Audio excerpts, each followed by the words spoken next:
My question is, what's this summer been like for you to, just kind of handle mentally, emotionally, in terms of, just dealing with upheaval for the first time in your career, and, what's it like now that you kind of have some finality with your situation and that you can move forward? Thank you. What's your name again? Tony. First and foremost, thank you for having me, everybody. Thank you to Francis J. Community is very important to me, so I'm excited to be able to do here my first intro to Philadelphia. Thank you to the organization, and I appreciate everybody that's in the room. I'm excited to be here, and I'm looking forward to the journey. To answer your question, it's been a lot of emotions. You know what I mean? It's been a process. To be honest, I'm still processing to some degree. Just, one, the excitement of coming to a new city, new place, new expectations, new energy, and also leaving somewhere that you've been for a very, very long time. I've been in Boston for 10 years. I'm 29 years old, so I was there a third of my life. I met some people, some lifelong friends, people I'll still be connected to. But, in anything that you starting something new, it's an end of something else. So it's just a process, just like everybody else has to deal with certain things. It's no different, but it's just been public, so that's the only difference. Hey, Jaylen, back here in the middle. Hi, Gina myself from the Philadelphia Inquirer. Great to see you. You're obviously coming off a career season, and now you're joining a roster with a lot of expectations now going into this year. As you've gotten to know some of your new teammates and sort of gone through that sort of processing thing, just what do you feel like this team most needs from you, both on the court and off the court, especially with the championship experience that you bring? I'm not sure completely yet. I think we'll figure out as time goes on, as we start to spend time with each other, get on the court, and have conversations, etc. But I'm excited to just be myself. I think that's one thing that I can promise the city and the organization and the coaching staff, that I'm gonna come in every single day and be myself, put my best foot forward, lead with my integrity, lead with my mentality, and lead with my capacity and my will to win. So we'll figure out the X's and O's and the ins and outs, but winning is the agenda. So that's the first thing that's on my mind. Hi, Jaylen. Over here. Adam Aronson from Philly Voice. You've played against this team more than any other in your career. I'm curious, you sort of alluded to it, the process of not just turning the page on your 10 years in Boston, but sort of processing that this team that has been a rival of yours for so long is now where you're going to be. Just what has that sort of been like, and how have you sort of processed that aspect of it as someone who's competed against this team for so long? Yeah, as someone who's competed against Philadelphia for a large amount of time, one thing I can say is the fan base here is incredible. I can really get behind the guys. It's one of the harder playing arenas to be in, with the intensity level, with the engagement. So with the fan, they just, you can tell that they love the city and the team here. So that's the first thing that you notice. And then other than that, the talent level, it's always been talented players that have come through Philadelphia since I've been in the league, and this team now is no different. So being able to watch some of these guys from afar, Maxey and B, et cetera, and them developing their careers and even having a relationship with them even before I got here, it's nothing but respect. Some of the best players in the league have been in Philadelphia, and now we're just all coming together. So I'm looking forward to the journey. Jaylen, right here. To your right, Pat Gallen from CBS. What has your communication been so far with members of the organization, Joel, Tyrese? I'm sure they've reached out to you, but what has that level of communication been, and who reached out first? Who was the first one to get in touch with you after the trade? Man, who was the first one? I'm not even sure. When they first got traded, I just threw my phone across the room. But who was first? It might have been Max. I think Max, he reached out to me first. He reached out and was like, I know it's a lot of stuff going on right now, but we're excited to have you and stuff like that. Maxey and VJ was probably around the same time. But I would say that. What was the other question you had? Oh yeah. We talk damn near every day almost. We got like group chats, multiple now, and we we all trying to figure this thing out. LeBron he's active in the group chat, so we're just trying to all get on the same page. I think everybody knows how incredible the opportunity that we have, but we also got to put in the work. So my focus is on that, putting in the work, earning the respect from the city, from the coaching staff, everything. Like, it takes time. So I understand how that process of winning works. You got to build from the foundation and build up. You can't skip steps. So we're not skipping those steps. We start early. John, in the back here to your left. Adam Himmelsbach with Boston Globe. You mentioned on your live stream that there was kind of communication from the Celtics during the process, but then something changed and you felt like there was kind of a lack of respect shown. What bothered you about how this all transpired? The whole process, but to be honest, my mind is so focused on what's in front of me. To be honest, I'm moving on. Maybe one day we share the details of kind of how everything transpired and all the moving parts that took place in this. Obviously, it's a lot of speculation. I feel no need to chime in on it because I'm focused on what's in front of me. Just aside from that aspect of it, how do you look back on your time as a Celtic? I look back at the city of Boston, and I'm grateful. I've been able to develop as a man, as a human being there. Spend a lot of time in the community, a lot of time at university, studying, learning, figuring out how to approach, how I wanted to go about my philanthropy, figure out how I wanted to approach how to carry myself. A lot of my most important years, my most developmental years as a young man, I spent in Boston. I got there at 19, so I didn't do a 4-year degree because I left early, so I spent time, I got my degree in Boston in a sense. I spent time there.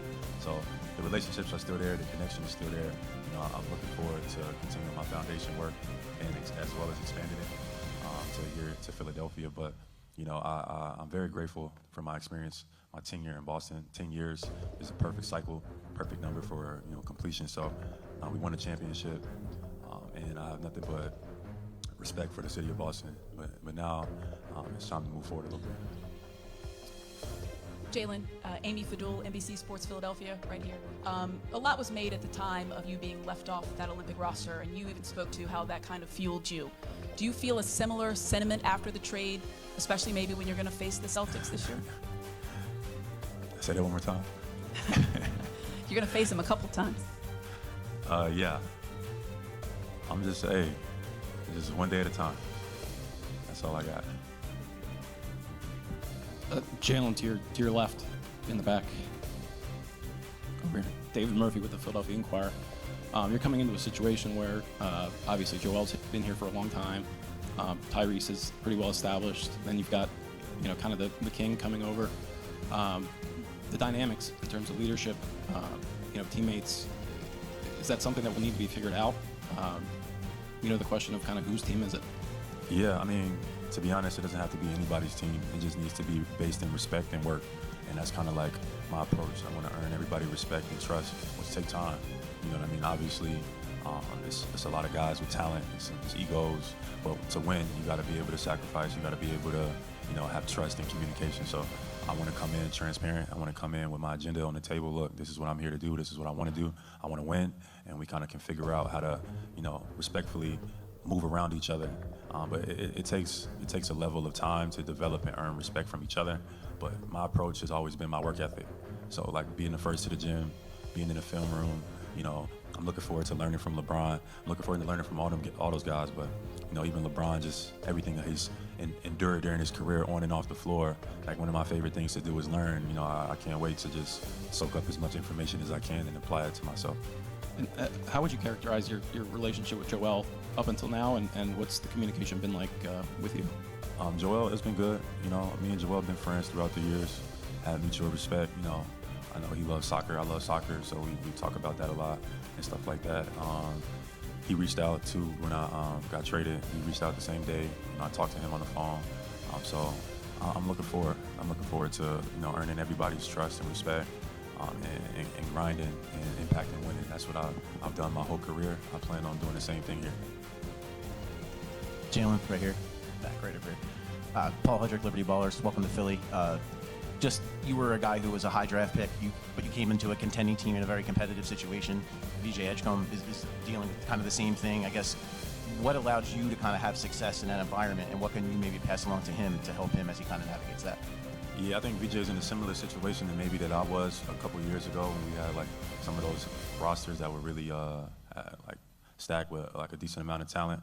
And I looked at it like a learning opportunity. You know what I mean? Some of those moments that I learned from back then with the players that I played with, Kyrie Irving, Gordon Hayward, Kemba Walker, et cetera.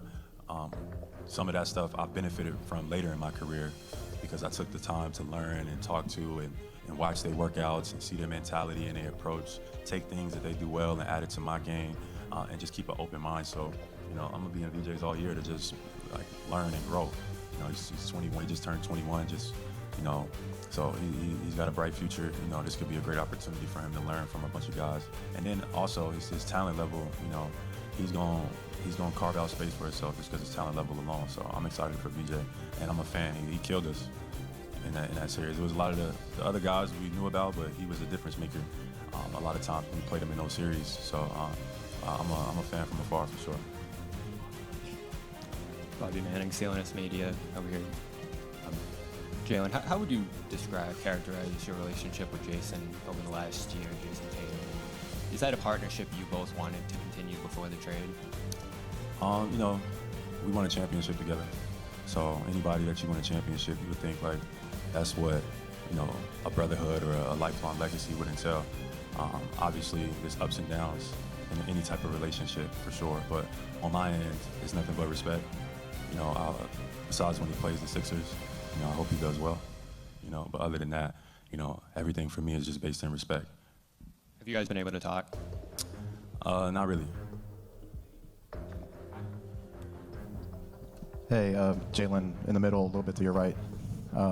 Jaylen, Kai Carlin, Sixers Wire.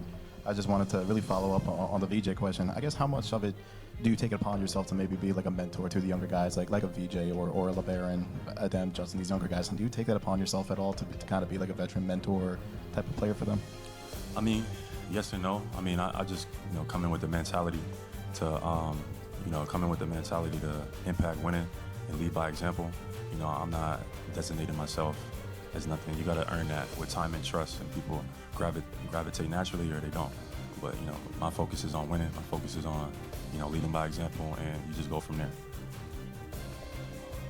Hi, Jaylen. How are you? How Welcome you to doing? Philly. I'm Breland from Fox 29. I just wanted to ask you, you touched on it a little bit about why we are here, but I wanted to ask you about the setting for this press conference. It's very different from what we're used to as media members.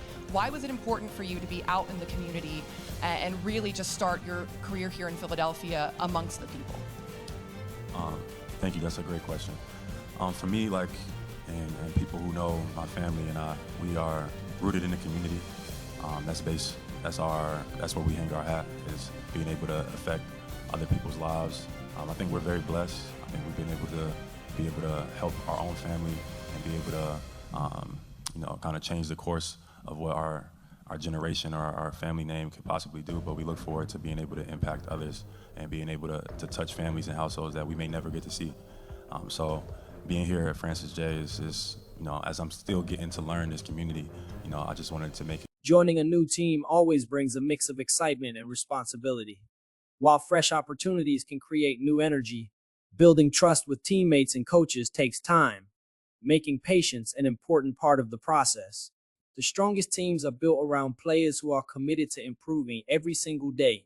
A positive attitude, strong leadership, and the willingness to put the team first often make a bigger difference than individual accomplishments. Experienced veterans can have a powerful impact on younger teammates by sharing knowledge that cannot be learned from practice alone. Their daily routines, preparation, and professionalism help create habits that benefit the entire organization. Great teams understand that success comes from everyone working toward the same objective. When players communicate well, accept their roles, and support one another, they create an environment where winning becomes much more achievable. High expectations can motivate a team to reach another level, but they also bring extra pressure throughout the season. The teams that stay focused on steady improvement instead of outside opinions usually handle those challenges much better. In the end, lasting success is created through consistency, sacrifice, and mutual respect. Talent may attract attention, but strong character and teamwork are what truly give a team the chance to compete for championships.